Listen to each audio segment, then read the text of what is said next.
30년간 앞만 보고 달린 제게 남은 건 자부심이 아닌 협심증이라는 경고장이었습니다.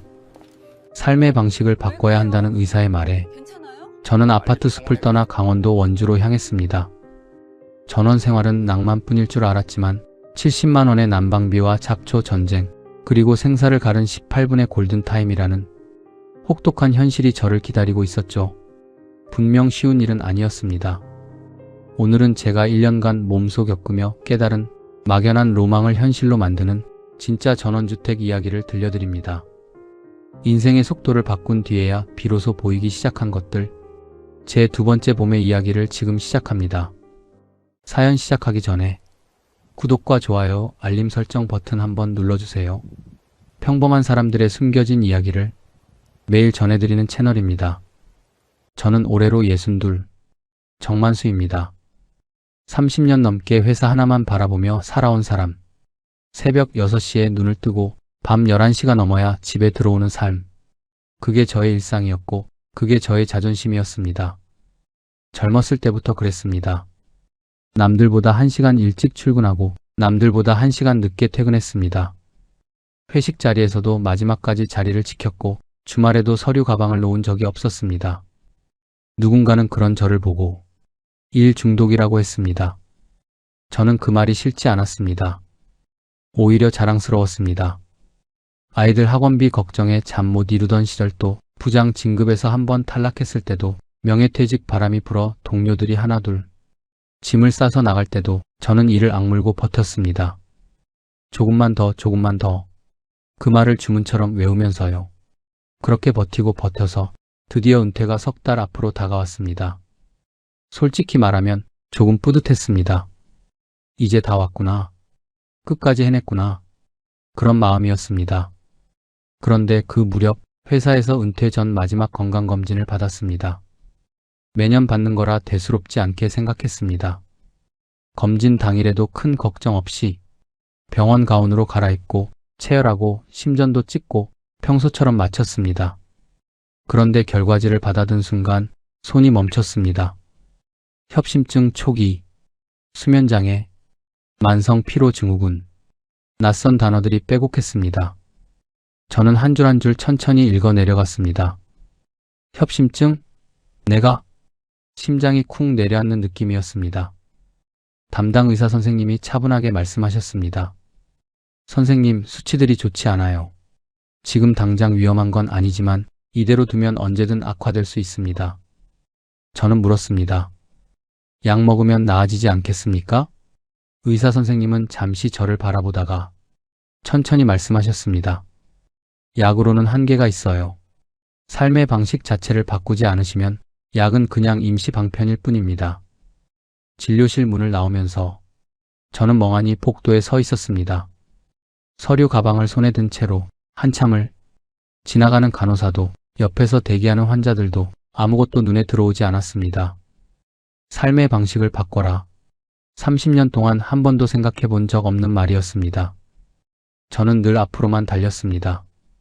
속도를 높이면 높였지 멈춘다는 생각은 해본 적이 없었습니다. 그런데 이제 몸이 먼저 손을 들어버린 겁니다. 집으로 돌아오는 버스 안, 저는 창밖을 멍하니 바라봤습니다. 빌딩 또 빌딩, 신호등, 경적 소리, 사람들의 무표정한 얼굴. 이상하게 그날따라 그 풍경이 낯설게 느껴졌습니다. 30년을 이 속에서 살았는데, 30년을 이 풍경을 보며 출퇴근했는데 문득 이런 생각이 들었습니다. 나는 지금 어디서 어떻게 살고 있는 걸까? 이 빌딩 숲속에서 나는 정말 계속 살고 싶은 걸까? 집에 돌아오니 아내가 저녁밥을 차리고 있었습니다. 된장찌개 끓는 냄새가 현관까지 풍겨왔습니다. 저는 아무 말 없이 식탁에 앉았습니다. 아내가 눈치를 챘는지 물었습니다. 검진 결과 나왔어요? 저는 잠시 망설이다가 조용히 결과지를 내밀었습니다. 아내가 종이를 받아들고 천천히 읽어 내려갔습니다. 아무 말이 없었습니다. 찌개가 보글보글 끓는 소리만 부엌에서 들려왔습니다. 한참 후에 아내가 말했습니다. 여보, 걱정하지 말아요. 좋은 생각하면서 편하게 쉬면 좋아질 거예요. 저는 그 말에 가슴 한켠이 찡해졌습니다. 좋아지겠지? 저도 몰랐습니다. 평생 답을 들고 살아왔는데 처음으로 답이 없었습니다. 그날 밤 저는 잠을 이루지 못했습니다. 수면제를 먹어도 쉽게 잠들지 못하는 게 이미 몇 달째였습니다. 천장을 바라보며 생각했습니다. 앞만 보고 달려왔는데 정작 나 자신은 돌아보지 못했구나. 가족을 먹여 살린다는 이름으로 내 몸을 갈아 넣었구나. 생각이 꼬리를 물었습니다. 아이들 어릴 때 운동에 몇 번이나 빠졌는지, 아내 생일을 깜빡하고 꽃 한 송이 못 사다 준 날들이 몇 번이었는지, 그 모든 시간 동안 저는 나중에라고 했습니다. 나중에 시간 나면, 나중에 여유 생기면. 그런데 그 나중이 이렇게 생겼습니다. 협심증 초기, 수면장애, 만성 피로. 새벽 2시, 저는 조용히 일어나 베란다 문을 열었습니다. 도시의 밤은 여전히 시끄러웠습니다. 어딘가에서 차 소리가 들리고 골목 편의점 불빛이 깜빡이고, 저는 그 불빛을 멍하니 바라보다가 처음으로 이런 생각을 했습니다. 나도 쉬고 싶다. 평생 처음 해보는 생각이었습니다. 62살이 되어서야. 그 순간 뭔가 결심 같은 게 마음속에서 조용히 자리를 잡았습니다. 이제는 달라져야 한다. 멈춰야 한다. 아니, 방향을 바꿔야 한다. 어디로 가야 할지는 아직 몰랐습니다. 하지만 한 가지는 확실했습니다. 이 도시에서, 이 속도로 이대로는 안 된다는 것. 그게 저의 두 번째 봄이 시작된 밤이었습니다. 그날 이후로 저는 조금씩 생각을 정리하기 시작했습니다. 도심을 떠나자. 막연하지만 그 생각만큼은 점점 확실해졌습니다. 문제는 아내였습니다. 저는 어떻게 말을 꺼낼까? 며칠을 고민했습니다. 괜히 먼저 꺼냈다가 반대에 부딪히면 그냥 없던 일이 될 것 같아서 결국 어느 저녁 밥을 다 먹고 나서 조심스럽게 말을 꺼냈습니다.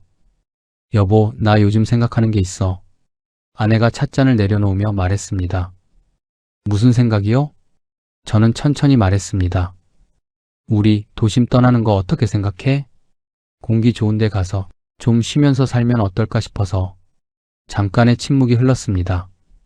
아내의 표정이 미묘하게 굳는 게 보였습니다. 갑자기요?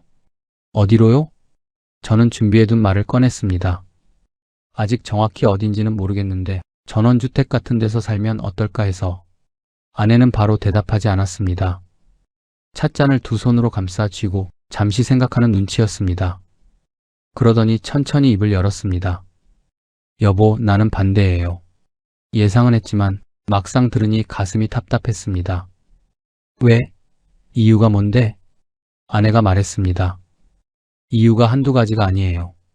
첫 번째, 병원은요? 당신 협심증 초기라고 했잖아요. 시골에 살다가 갑자기 가슴 아프면 어디로 가요? 저는 순간 말문이 막혔습니다. 그 생각을 안 한 건 아니었는데 아내 입에서 직접 나오니 더 크게 들렸습니다. 두 번째, 내 친구들은요? 30년 넘게 사귄 친구들이 다 여기 있는데 거기 가면 나는 아는 사람 한 명도 없잖아요. 세 번째, 애들은요? 애들이 명절에 내려오려면 얼마나 멀어지는데요? 아내의 말은 조목조목 현실적이었습니다.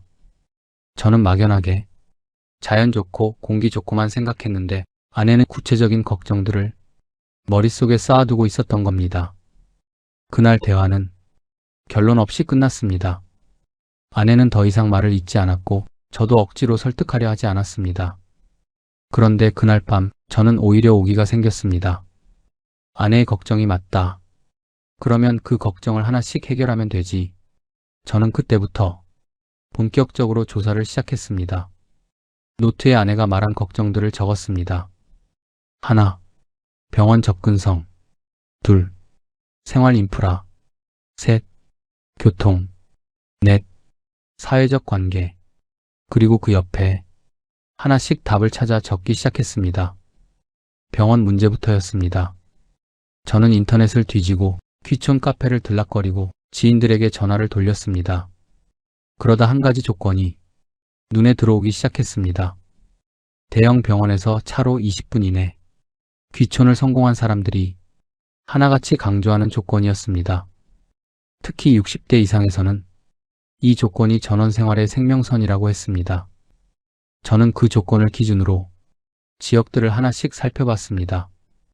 양평, 가평, 춘천, 홍성, 전주, 원주. 그 중에서 원주가 눈에 들어왔습니다. 원주 세브란스 병원, 연세대 계열의 대형 종합병원이 원주 시내 한복판에 있었습니다. 거기에 혁신도시가 조성되면서 인프라도 빠르게 갖춰지고 있었습니다. 대형마트, 영화관, 카페거리, 공기는 시골, 편의는 도시. 딱 제가 원하는 그림이었습니다. KTX 원주역에서 서울 청량리까지 50분이면 닿는다는 것도 확인했습니다. 아이들이 내려오기에도 그렇게 먼 거리는 아니었습니다. 저는 조사한 내용을 노트 2페이지에 꼼꼼하게 정리했습니다. 그리고 아내에게 말했습니다. 여보, 나 조사한 거 있는데 한번 들어볼래? 아내는 팔짱을 끼고 의자에 등을 기댔습니다. 말해봐요. 저는 노트를 펼쳐놓고 하나씩 설명했습니다. 병원은 원주 세브란스가 있어. 차로 20분이면 응급실까지 갈 수 있어. 마트도 있고 영화관도 있어. 생활하는데 불편함은 없을 거야. KTX도 있으니까 애들이 오고 싶으면 올 수 있어. 아내는 말없이 듣고 있었습니다. 표정이 처음보다는 조금 풀린 것 같았습니다. 하지만 쉽게 고개를 끄덕이지는 않았습니다. 말로만 들어서는 모르겠어요. 직접 가서 봐야 알지. 저는 속으로 쾌재를 불렀습니다. 반대에서 직접 보자로 바뀐 겁니다. 작지만 분명한 변화였습니다. 우리는 그 주 주말에 원주로 향했습니다. 고속도로를 달리면서 창밖으로 산이 보이기 시작했습니다. 서울을 벗어나자 하늘이 달라 보였습니다. 아내가 조용히 창밖을 바라보며 말했습니다. 공기가 다르긴 하네요. 저는 그 말이 그렇게 반가울 수가 없었습니다. 원주 시내를 둘러보고 혁신도시 인근 전원주택 단지를 걸어봤습니다. 멀리 치악산 자락이 보이고 논밭 사이로 조용한 주택들이 들어서 있었습니다. 아내가 걸음을 멈추더니 주변을 천천히 둘러봤습니다. 그리고는 작게 말했습니다. 여기 나쁘지 않네요. 저는 아무 말도 하지 않았습니다. 그냥 조용히 옆에 서서 같은 풍경을 바라봤습니다. 그날 우리 부부는 오랜만에 말이 많지 않았습니다. 그냥 함께 걷고 함께 바라보고 함께 밥을 먹었습니다. 서울로 돌아오는 차 안에서 아내가 말했습니다. 오기 전까지 고민 많았는데 당신 말대로 공기 좋고 풍경도 예쁘고 나쁘지만은 않네요. 저는 그 말이 사실상 허락이라는 걸 알았습니다. 그렇게 우리의 원주행은 조금씩 현실이 되어가고 있었습니다. 두 번째 원주 방문은 첫 번째와 달랐습니다. 처음엔 그냥 둘러보는 수준이었다면 이번엔 진짜 살 곳을 찾는 눈으로 봤습니다. 저는 미리 부동산 2군데를 예약해뒀습니다. 혁신도시 인근 전원주택 단지와 조금 외곽에 있는 농가주택 단지 두 곳을 비교해 보려고 했습니다. 아내는 이번엔 메모장을 들고 왔습니다. 첫 번째 방문 때와는 다른 모습이었습니다. 뭔가를 적을 준비를 해왔다는 건 그만큼 진지하게 보겠다는 뜻이었습니다. 첫 번째로 간 곳은 혁신도시 인근 전원주택 단지였습니다. 단지 안으로 들어서자 깔끔하게 정비된 도로가 보였습니다. 집마다 작은 마당이 있었고 군데군데 텃밭을 가꾸는 집들도 있었습니다. 부동산 사장님이 설명했습니다. 이 단지는 귀촌하신 분들이 많이 찾는 곳이에요. 서울에서 내려오신 분들, 은퇴하신 분들이 특히 많고요. 저는 슬쩍 주변을 둘러봤습니다. 마당에서 텃밭을 손질하는 어르신, 강아지를 데리고 산책하는 부부. 왠지 모르게 마음이 놓였습니다. 비슷한 처지의 사람들이 먼저 와서 잘 살고 있다는 게 눈으로 확인이 됐으니까요. 아내가 부동산 사장님에게 물었습니다.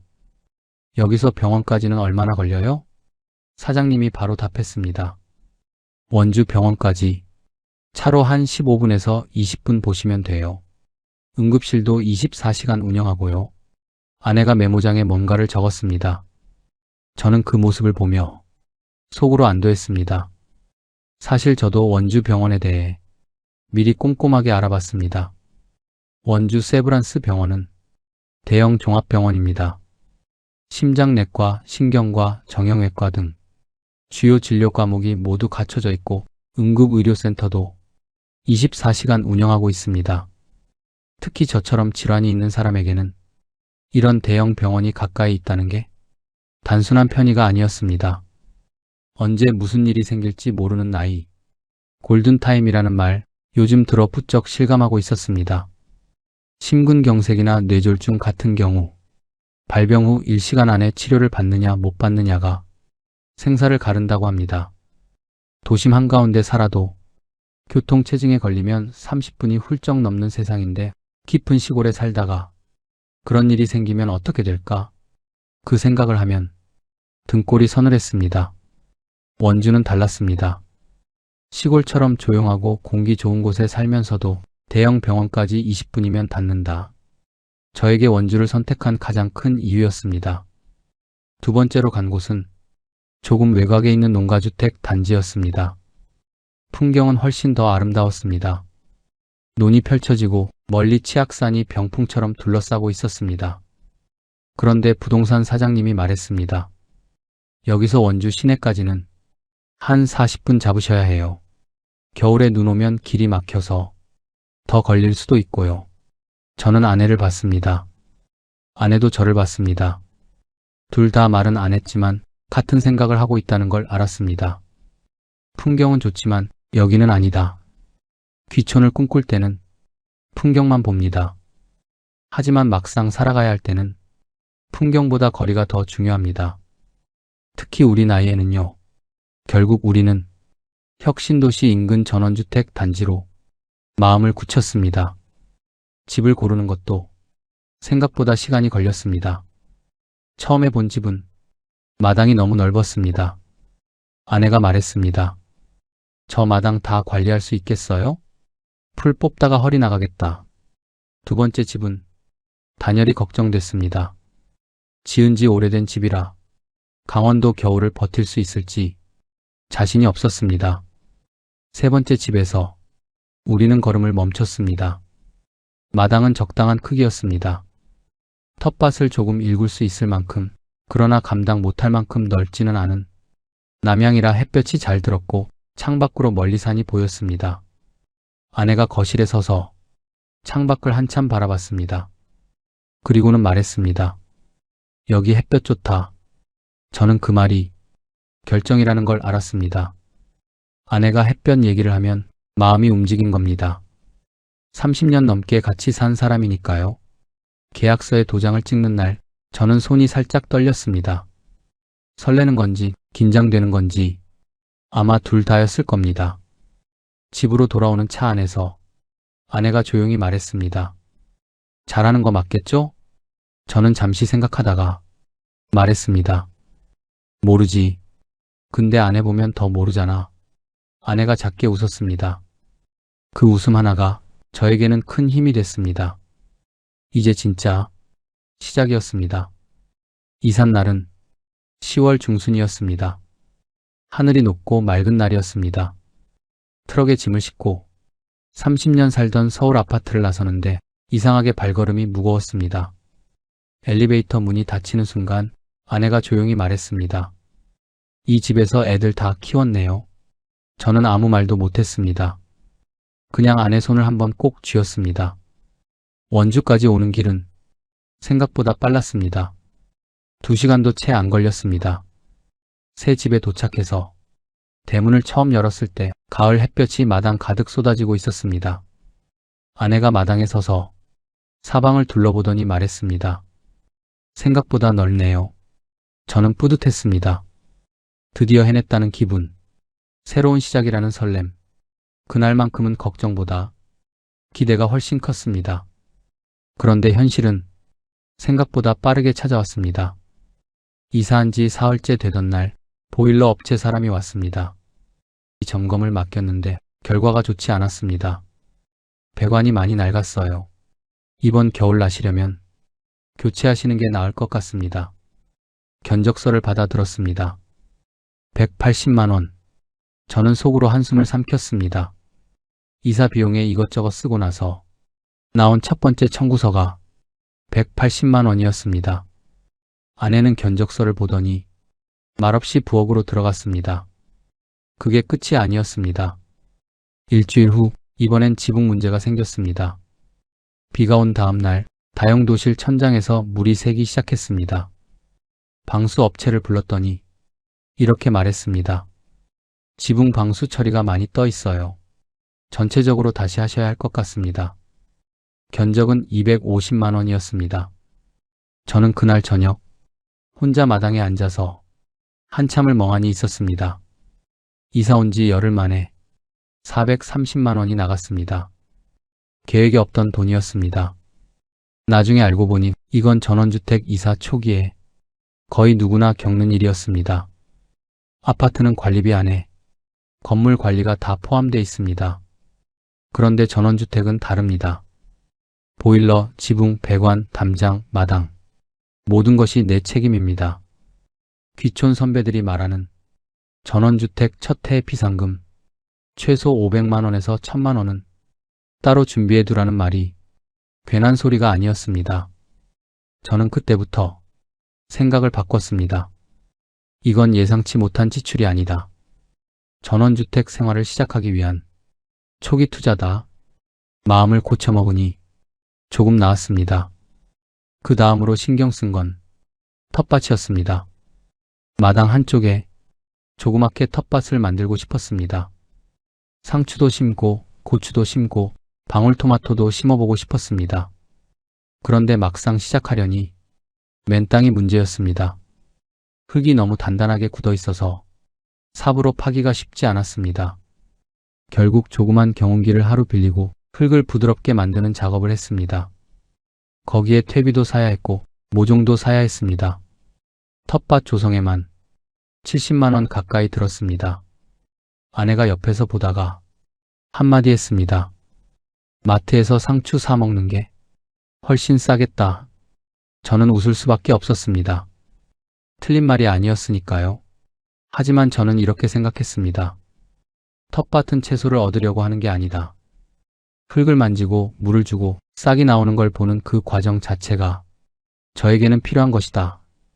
돈으로 따지면 안 되는 것들이 있습니다. 그렇게 이사 첫 달이 지나갔습니다. 예상보다 돈이 많이 들었고 예상보다 손이 많이 갔습니다. 하지만 한 가지 예상보다 훨씬 좋은 것도 있었습니다. 아침마다 눈을 뜨면 새소리가 들렸습니다. 커튼을 열면 산이 보였습니다. 서울에서는 30년 동안 한 번도 느껴보지 못한 아침이었습니다. 어느 날 아침 밥을 먹으면서 아내가 말했습니다. 여기 오길 잘한 것 같아요. 이사 온 지 한 달 만에 처음 들은 말이었습니다. 저는 그 말 한마디에 그동안의 출혈이 다 덮이는 것 같았습니다. 전원 생활은 분명히 돈이 듭니다. 아파트처럼 관리가 쉽지 않습니다. 예상치 못한 일이 생깁니다. 하지만 그 모든 것을 감수하고도 남는 것이 있습니다. 저는 그걸 그 아침에 처음으로 확실히 알았습니다. 10월에 이사 왔을 때는 몰랐습니다. 강원도 겨울이 이런 건지 11월 중순이 되자 기온이 뚝 떨어지기 시작했습니다. 아침에 마당에 나가면 입김이 하얗게 피어올랐습니다.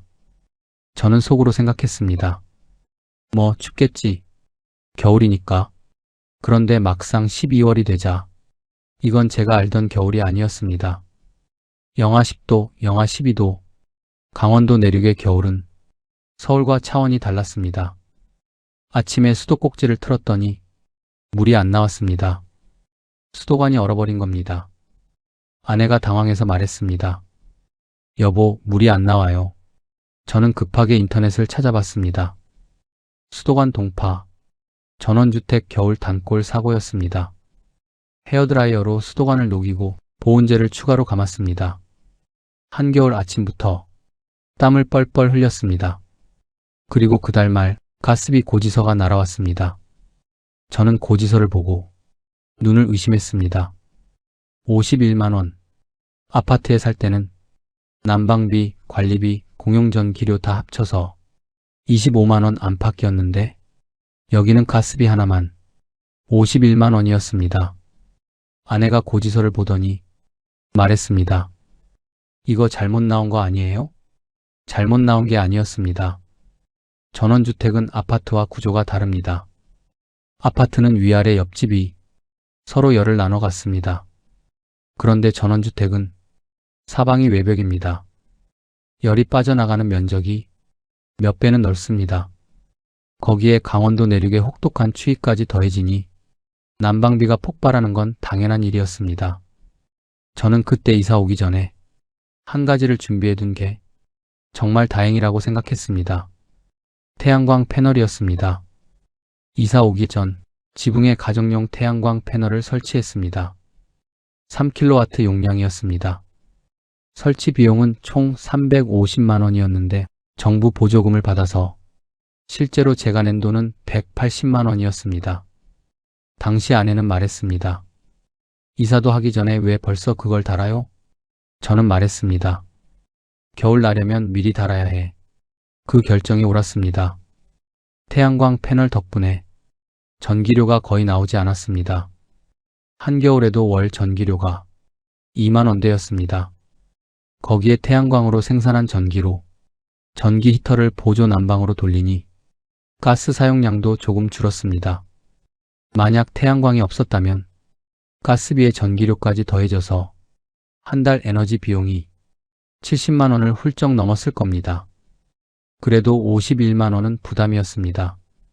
저는 추가로 방법을 찾기 시작했습니다. 먼저 창문 단열 작업을 했습니다. 뽁뽁이 단열 필름을 창문 전체에 붙였습니다. 비용은 3만 원도 안 들었습니다. 효과는 생각보다 컸습니다. 창문을 통해 빠져나가는 열이 눈에 띄게 줄었습니다. 다음은 문풍지였습니다. 현관문과 방문 틈새에 문풍지를 꼼꼼하게 붙였습니다. 차가운 바람이 새어 들어오는 게 확연히 달라졌습니다. 그렇게 조금씩 손을 보고 나니 이듬달 가스비가 38만 원으로 줄었습니다. 13만 원 차이지만 저에게는 작은 승리였습니다. 1월이 되자 기온이 영하 15도까지 떨어졌습니다. 그날 밤 아내와 저는 거실에서 전기 히터를 켜놓고 나란히 앉아 있었습니다. 아내가 말했습니다. 서울 친구들한테 여기 산다고 했더니 다들 왜 거기서 사냐고 하던데. 저는 웃으며 말했습니다. 춥긴 춥지. 아내도 웃었습니다. 근데 나쁘지 않아요. 그 말이 좋았습니다. 춥다고 했지 싫다고는 안 했습니다. 강원도 겨울은 혹독합니다. 난방비는 예상보다 많이 나옵니다. 수도관은 얼고 바람은 매섭습니다. 하지만 그 겨울 아침 눈 덮인 마당을 바라보는 풍경은 어디서도 살 수 없는 것이었습니다. 저는 핫초코 한 잔을 들고 베란다에 서서 하얗게 쌓인 마당을 바라봤습니다. 치악산 자락이 눈을 뒤집어 쓰고 있었습니다. 고요했습니다. 바람 소리 외에는 아무것도 들리지 않았습니다. 서울에서는 한 번도 경험해보지 못한 고요함이었습니다. 저는 그 순간 생각했습니다. 난방비 조금 더 내고 이 풍경을 사는 거다. 그렇게 생각하니 전혀 아깝지 않았습니다. 겨울은 길었습니다. 하지만 그 긴 겨울을 버티고 나면 봄이 온다는 걸 저는 그 겨울에 처음으로 온몸으로 느꼈습니다. 긴 겨울이 끝나고 3월이 됐습니다. 어느 아침 마당에 나갔더니 땅이 달라져 있었습니다. 꽁꽁 얼어있던 흙이 조금씩 부드러워지고 있었습니다. 군데군데 풀싹이 고개를 내밀고 있었습니다. 저는 그 작은 싹들을 보며 한참을 서 있었습니다. 겨울 내내 삭막했던 마당이 다시 살아나고 있었습니다. 그날 저녁 저는 아내에게 말했습니다. 여보, 텃밭 시작해볼까? 아내가 말했습니다. 얼마나 할 건데요? 저는 말했습니다. 작게, 욕심 안 부리고. 아내가 웃으며 말했습니다. 그 말 믿어도 되는 거예요? 저도 웃었습니다. 사실 처음엔 욕심이 있었습니다. 고추, 상추, 방울토마토, 오이, 호박의 깻잎까지 머릿속으로는 거창했습니다. 그런데 귀촌 카페에서 여러 사람들의 후기를 읽다 보니 한결같이 하는 말이 있었습니다. 처음엔 작게 시작하세요. 텃밭은 생각보다 손이 많이 갑니다. 저는 그 말을 새겨들었습니다. 60대 몸으로 너무 큰 텃밭을 일구다가 허리 잡고 병원 가는 건 본말이 전도되는 일이었습니다. 결국 마당 한쪽에 땅 4평 크기로 시작했습니다. 상추, 고추, 방울토마토 3가지만 땅을 파고 퇴비를 넣고 모종을 심는 날 아내도 옆에서 같이 흙을 만졌습니다. 아내가 모종을 심으면서 말했습니다. 흙 냄새가 이렇게 좋은 줄 몰랐네. 저도 처음 느끼는 것이었습니다. 흙 냄새. 서울에서는 맡아본 적 없는 냄새였습니다. 그날 이후로 저는 매일 아침 텃밭을 들여다봤습니다. 어제 심은 모종이 오늘 조금 더 자랐는지, 물이 부족하진 않은지 그 조그만 확인이 하루의 시작이 됐습니다. 서울에서의 아침과는 완전히 달랐습니다. 서울에서는 눈 뜨자마자 핸드폰부터 봤습니다. 매일 문자, 뉴스, 하루가 시작되기도 전에 머릿속이 가득 찼습니다. 원주에서는 달랐습니다. 아침에 일어나서 제일 먼저 보는 게 하늘이었습니다. 그 다음이 텃밭이었습니다. 그렇게 한 달이 지나자 몸에서 변화가 느껴지기 시작했습니다. 어느 날 아침 눈을 뜨고 나서 이상한 걸 깨달았습니다. 수면제를 안 먹었는데 잠을 잤습니다. 서울에서는 수면제 없이 잠드는 게 거의 불가능했습니다. 누우면 머릿속에서 온갖 생각이 뱅뱅 돌았습니다. 내일 회의, 이번 달 실적, 부하 직원 문제, 팀장과의 갈등, 생각에 끝이 없었습니다. 그런데 원주에서는 달랐습니다. 낮에 텃밭을 손질하고 마당을 쓸고 저녁을 먹고 나면 몸이 자연스럽게 잠을 요구했습니다. 억지로 자려고 애쓰는 게 아니라 그냥 눈이 감겼습니다. 처음 수면제 없이 잠든 날 아침, 저는 아내에게 말했습니다. 여보, 나 어젯밤에 수면제 안 먹었어. 아내가 눈을 크게 뜨며 물었습니다. 진짜요? 잠은 잤어요? 응, 잘 잤어. 아내가 말했습니다. 그거 진짜 신기하네. 신기한 일은 그것만이 아니었습니다. 봄이 깊어지면서 혈압 수치도 달라지기 시작했습니다. 서울병원에 정기검진을 받으러 갔더니 담당 의사 선생님이 말씀하셨습니다. 선생님, 혈압이 많이 안정됐네요. 뭐 특별히 달라진 게 있으세요?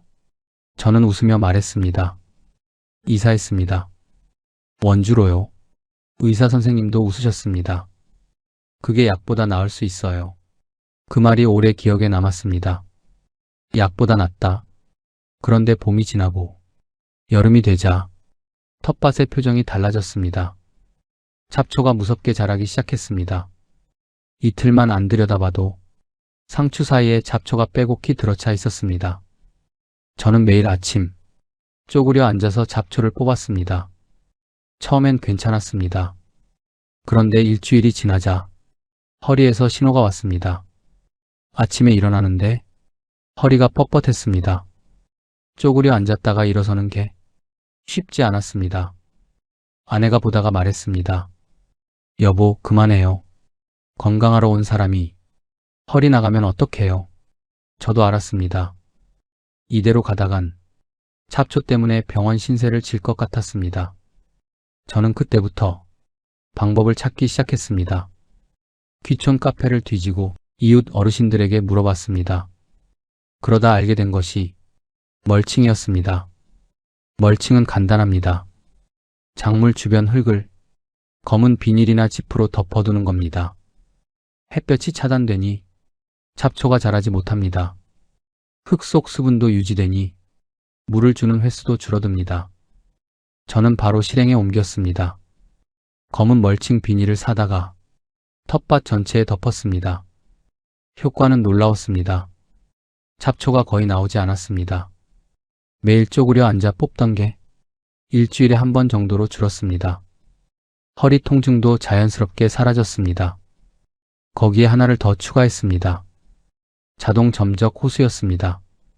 텃밭에 가는 호스를 깔아두고 타이머를 설정해두면 아침 저녁으로 자동으로 물이 나왔습니다. 물 주러 매일 나가지 않아도 됐습니다. 설치 비용은 얼마 들지 않았습니다. 자재 사다가 직접 설치하면 5만 원 안에서 해결됐습니다. 이웃 어르신이 제 텃밭을 보더니 말씀하셨습니다. 요즘 사람들은 머리를 쓰네. 저는 웃으며 말했습니다. 허리가 아파서요. 그 말에 어르신도 웃으셨습니다. 여름이 깊어지면서 텃밭에서 첫 수확을 했습니다. 빨갛게 익은 방울토마토를 한 움큼 따서 들어오는데 아내가 보더니 말했습니다. 우리가 키운 거 맞아요? 저는 웃으며 말했습니다. 우리가 키운 거 맞아. 아내가 방울토마토를 하나 입에 넣더니 잠시 후 말했습니다. 마트에서 사는 것보다 맛있네. 저는 그 말이 그렇게 뿌듯할 수가 없었습니다. 전원 생활은 낭만이 반, 현실이 반입니다. 잡초와 싸워야 하고 허리도 아프고 요령도 익혀야 합니다. 하지만 분명한 건 서울에서의 저보다 원주에서의 저가 훨씬 살아있다는 느낌이 들었습니다. 수면제 없이 잠들고 혈압이 안정되고 직접 키운 토마토를 먹는 삶. 이게 바로 흙이 저에게 준 선물이었습니다. 원주에 온 지 어느덧 계절이 3번 바뀌었습니다. 겨울을 나고 봄에 텃밭을 일구고 여름 잡초와 씨름하고 나니 이제 이곳이 낯설지 않았습니다. 그런데 한 가지 여전히 어색한 게 있었습니다. 이웃이었습니다.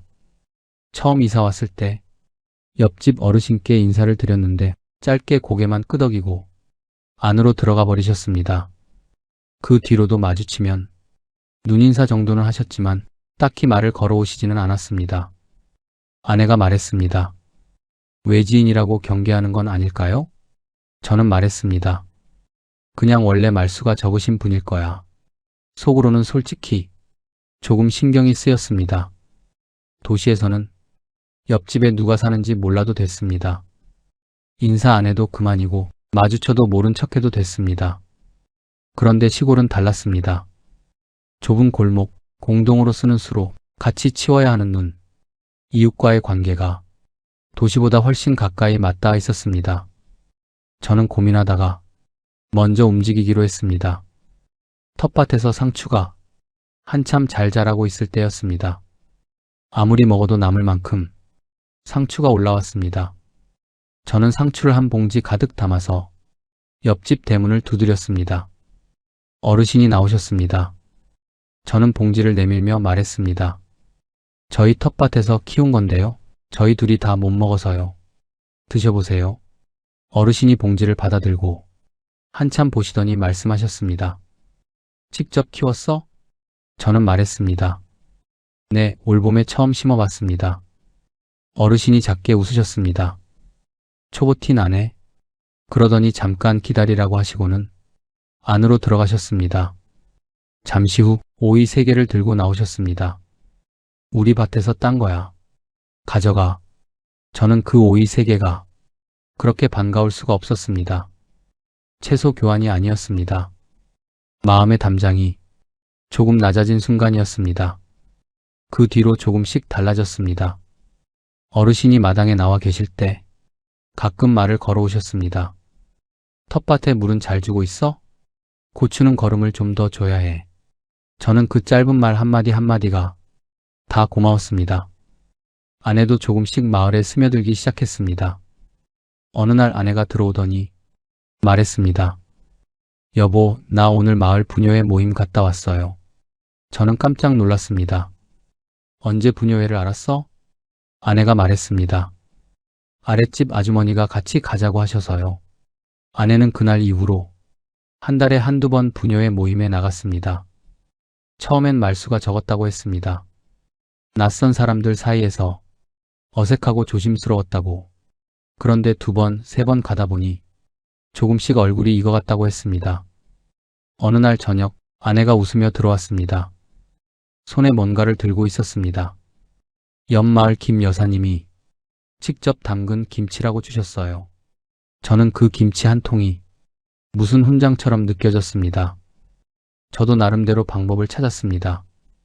아침 산책을 하다 보니 매일 같은 시간에 걷는 어르신이 계셨습니다. 70대 초반으로 보이는 분이었는데 혼자 묵묵히 걸으셨습니다. 저는 며칠 동안 그냥 목례만 했습니다. 그러다 어느 날 용기를 내서 말을 걸었습니다.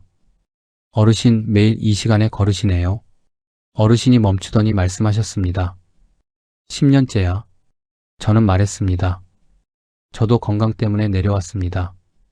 같이 걸어도 될까요? 어르신이 잠시 저를 보시더니 말씀하셨습니다. 따라와. 그게 시작이었습니다. 그 뒤로 저는 매일 아침 그 어르신과 함께 걸었습니다. 처음엔 말이 거의 없었습니다. 그냥 나란히 걷는 것뿐이었습니다.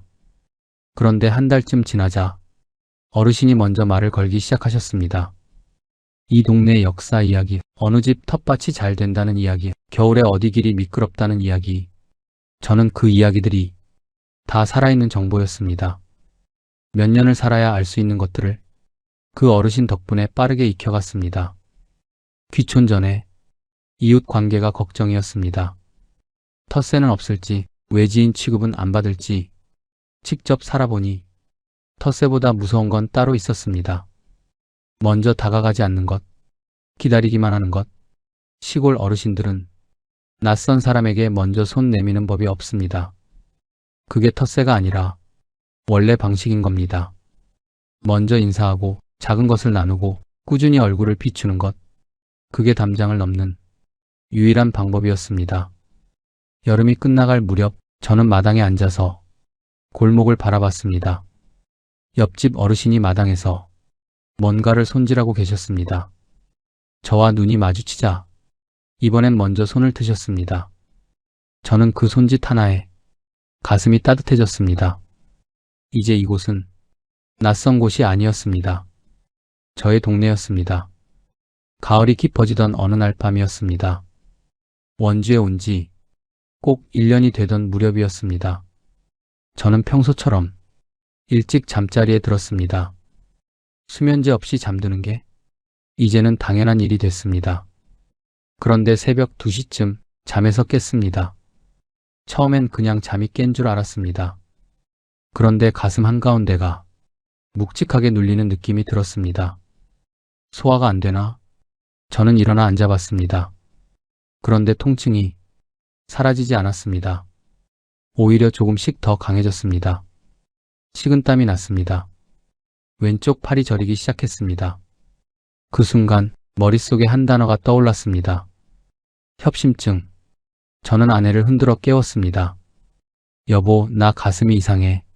아내가 눈을 뜨더니 제 얼굴을 보고 바로 일어났습니다. 얼마나 아파요? 언제부터요? 저는 말했습니다. 빨리 병원 가야 할 것 같아. 아내는 망설이지 않았습니다.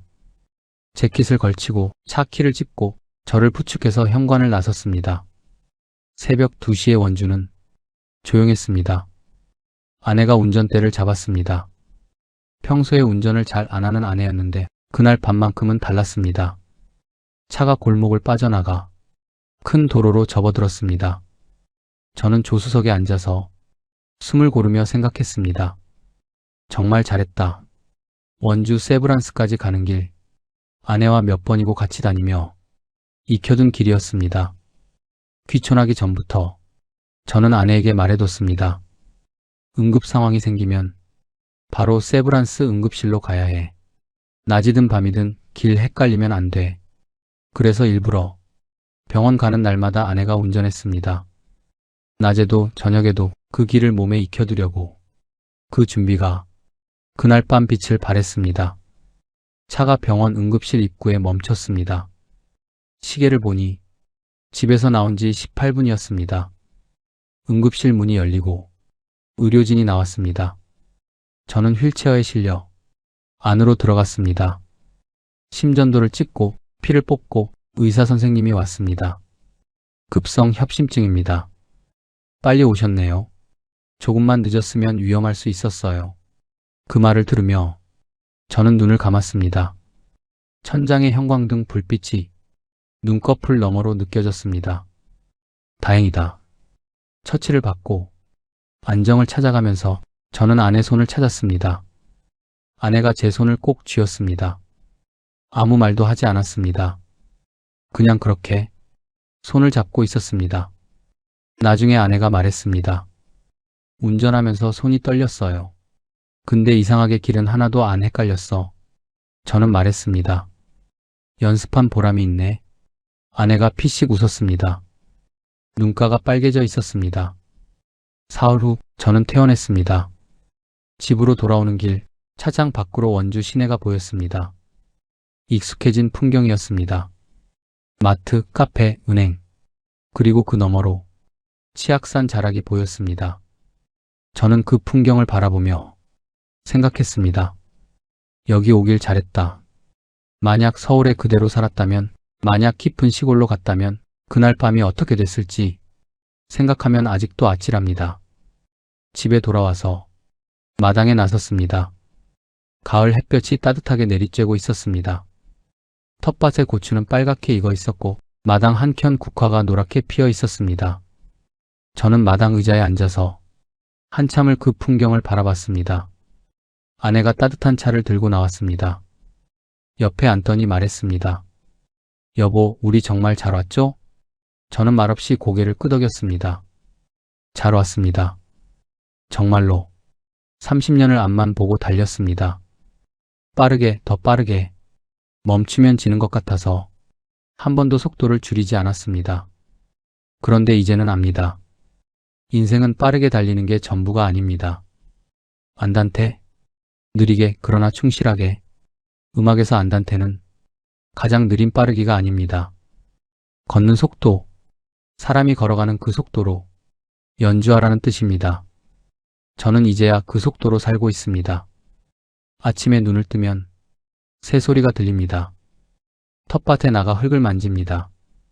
어르신과 나란히 골목을 걷습니다. 아내와 마주 앉아 따뜻한 차를 마십니다. 별것 아닌 것 같지만 이 모든 것이 저에게는 살아있다는 증거입니다. 전원생활은 낭만이 아닙니다. 난방비도 나오고 잡초도 자라고 허리도 아픕니다. 하지만 준비한 사람에게는 그 모든 것이 감당할 수 있는 일입니다.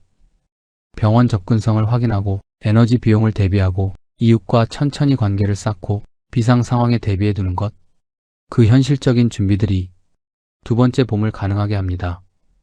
저는 오늘도 마당에 앉아 치악산을 바라봅니다. 62살, 정만수. 늦게 시작한 두 번째 봄이지만 이제야 진짜 제 인생을 살고 있습니다.